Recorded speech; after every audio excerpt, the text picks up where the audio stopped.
Hi, എൻ്റെ ഒരു സുഹൃത്ത് കഴിഞ്ഞ ദിവസം എന്നോട് ചോദിച്ച് എങ്ങനെയാണ് സാമ്പത്തിക സ്ഥിരത ഉറപ്പുവരുത്താന്ന് ചോദിച്ചു. കാരണം നമ്മളൊരു ജോലിക്ക് പോകുന്നുണ്ട്, ആ ജോലിയിൽ നിന്ന് കിട്ടുന്ന വരുമാനം കൊണ്ട് തന്നെ വേണ്ടേ നമുക്ക് എല്ലാ കാര്യങ്ങളും ചെയ്യാൻ. അപ്പോൾ എങ്ങനെ സാമ്പത്തിക സ്ഥിരത ഉറപ്പാക്കുന്നുള്ളതാണ് അദ്ദേഹം ചോദിച്ചത്. ഞാൻ പറഞ്ഞു നല്ല ചോദ്യമാണ്. കാരണം എല്ലാ വ്യക്തികളിലും ഉള്ളൊരു സംശയമാണ് അത്. നമുക്കതിൽ ചെയ്യാൻ പറ്റുന്ന പ്രധാനപ്പെട്ട കാര്യങ്ങളൊന്നും നോക്കാം. ഒന്നാമത്തെ കാര്യം നമ്മുടെ നൈപുണ്യ വികസനം എന്ന് പറയാം. അതായത് നമ്മുടെ അറിവുകളെയും കഴിവുകളെയും വർദ്ധിപ്പിച്ചുകൊണ്ടേയിരിക്കും.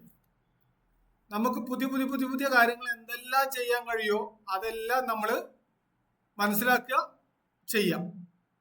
അപ്പൊ ഇപ്പൊ ചെയ്തുകൊണ്ടിരിക്കുന്നതിന്റെ കൂടെ നമുക്ക് അഡീഷണൽ ആയിട്ട് എന്തെല്ലാം കഴിവുകൾ വർദ്ധിപ്പിക്കാൻ പറ്റുമോ അതെല്ലാം വർദ്ധിപ്പിക്കുക. അതിനനുസരിച്ച് നമ്മൾ മുന്നോട്ട് പോകുക എന്നുള്ളതാണ് ഒന്നാമത്തെ കാര്യം. ഇനി രണ്ടാമത്തെ കാര്യം കൃത്യമായിട്ടുള്ള ഫൈനാൻസ് മാനേജ്മെന്റ്.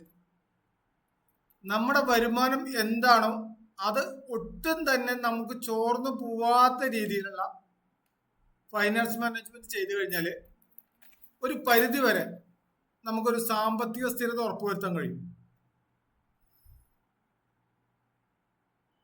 അതുപോലെ തന്നെ നമ്മുടെ അറിവും കഴിവും വർദ്ധിപ്പിക്കാൻ ഒരുപാട് ഓപ്ഷൻസ് നമുക്കുണ്ട്.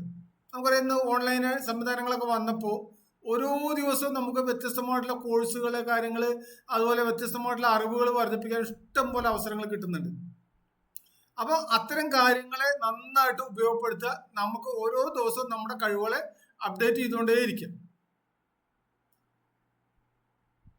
ഇനി അടുത്ത കാര്യം നമ്മൾ ശ്രദ്ധിക്കേണ്ട കാര്യം എന്ന് പറഞ്ഞു കഴിഞ്ഞാൽ നമ്മൾ എപ്പോഴും ജാഗ്രതയോട് കൂടിയിരിക്കും. ജാഗ്രതയോട് കൂടി ഇരിക്കുക എന്ന് പറഞ്ഞു കഴിഞ്ഞാൽ നമ്മളെ അറിവ് വർദ്ധിപ്പിക്കാനോ കഴിവ് വർദ്ധിപ്പിക്കാനോ അതോടൊപ്പം തന്നെ നമ്മുടെ ഫൈനാൻസ് മാനേജ്മെന്റ് കൃത്യതയല്ല എന്നുള്ളൂ. അതുപോലെ നമ്മുടെ ആരോഗ്യ സുരക്ഷ ഉറപ്പാക്കണം. കാരണം ആരോഗ്യ ഇൻഷുറൻസ് നമ്മൾ എടുത്തു വെച്ചിട്ടില്ലെങ്കിൽ ഏതെങ്കിലും സാഹചര്യത്തിൽ അപ്രതീക്ഷിതമായിട്ട് എന്തെങ്കിലും കാര്യങ്ങൾ നമുക്ക് വന്നു കഴിഞ്ഞാൽ നമ്മൾ ഈ പ്ലാന് കംപ്ലീറ്റ് വെള്ളത്തിലാവും.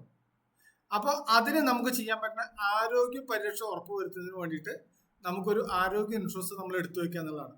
കാരണം അതാ നമ്മുടെ ബഡ്ജറ്റിൽ ഒതുങ്ങുന്ന രീതിയിൽ ഒരു എമൗണ്ട് മാറ്റി വെച്ച് കഴിഞ്ഞാൽ നമ്മുടേതായിട്ടുള്ള വരുന്ന ഏത് കാര്യങ്ങൾ വന്നു കഴിഞ്ഞാലും നമുക്ക് അതിൽ കവർ ചെയ്യാൻ പറ്റും. അപ്പോൾ അതൊന്ന് ഉറപ്പുവരുത്തുക. ഈ 5 കാര്യങ്ങളാണ് നമ്മൾ ചെയ്യേണ്ടത്. 1 നൈപുണ്യ വികസനം, 2 നമ്മൾ ഒരു ആരോഗ്യ ഇൻഷുറൻസ് എടുത്തേക്ക്, 3 കൃത്യമായിട്ടുള്ള ഫൈനാൻസ് മാനേജ്മെന്റ്, 4ാമത്തെ കാര്യം എന്ന് പറഞ്ഞാൽ നമ്മുടെ അറിവുകൾ വർദ്ധിപ്പിച്ചുകൊണ്ടേയിരിക്കുക, അതിന് കിട്ടാവുന്ന എല്ലാ അവസരങ്ങളും ഉപയോഗിക്കുക, 5 ഈ ചെയ്യുന്ന കാര്യങ്ങളെല്ലാം വളരെ ജാഗ്രതയോട് കൂടിയിട്ട് മുന്നോട്ട് പോകുക എന്നുള്ളതാണ്. അപ്പോൾ ഇത്തരം കാര്യങ്ങൾ നമ്മൾ കണ്ടിന്യൂ ആയിട്ട് നമ്മൾ റെഗുലറായിട്ട് ചെയ്യാൻ തയ്യാറായി കഴിഞ്ഞാൽ നമ്മൾ അറിയാതെ തന്നെ നമ്മളുടെ സാമ്പത്തിക സ്ഥിരത അവിടെ ഉറപ്പുവരും. Thank you.